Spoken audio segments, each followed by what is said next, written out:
কোরবানির ঈদে রাজধানী ঢাকা সহ সারা দেশের বিভিন্ন স্থানে চলছে পশুর চামড়া বেচাকেনা। তবে সাম্প্রতিক বছরগুলোর মতোই নির্ধারিত দাম না পাওয়া নিয়ে রয়েছে মৌসুমি ব্যবসায়ীদের নানান অভিযোগ। তারা বলছেন সরকার দাম নির্ধারণ করলেও সেই দামে কোথাও চামড়া বিক্রি হচ্ছে না। অন্যদিকে চামড়ার আড়তদাররা বলছেন সংরক্ষণ খরচ ও ট্যানারি সীমাবদ্ধতার কারণে বাজারে একসাথে অতিরিক্ত চাপ তৈরি হওয়ায় মূল্য পতন ঘটে। বিস্তারিত জানাচ্ছেন শাহরুল ইসলাম রকি।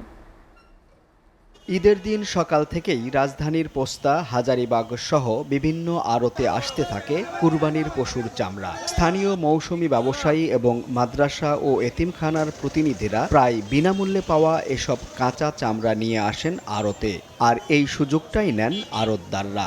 ছোট গরুর চামড়া 200-300 টাকা এবং বড় গরুর চামড়া সর্বোচ্চ 600 থেকে 700 টাকায় বিক্রি হয়। বিক্রেতাদের অভিযোগ, এই দাম সরকার নির্ধারিত মূল্যের অর্ধেকেরও কম। সরকার যে রেট দিছে এই রেটে চামড়া ট্যানারি মালিকরা কিনে না, লাভ হচ্ছে না, খাটনিটা বেকার যেতেছে।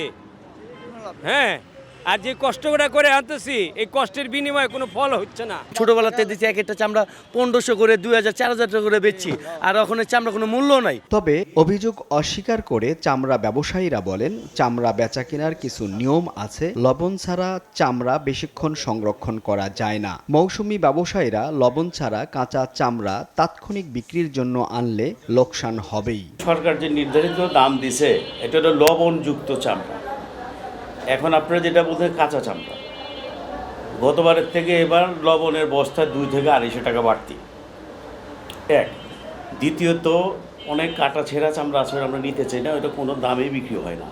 মৌসুমি ব্যবসায়ীরা ওটা ওনারা বুঝে না, বিধায় ওটা নিয়ে এসে পড়ে।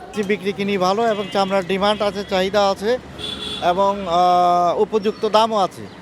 বাণিজ্য মন্ত্রণালয় থেকে যা বেঁধে দিয়েছে দাম, ওই দামে বিক্রি কিনে হচ্ছে। সংশ্লিষ্টরা বলছেন, সৌদি আরবের মতো কোরবানির আধুনিক নিয়ম এদেশে প্রতিষ্ঠিত করা না গেলে কোনো দিনই চামড়ার উপযুক্ত দাম মিলবে না। শাহরুল ইসলাম রকি, SA TV, ঢাকা।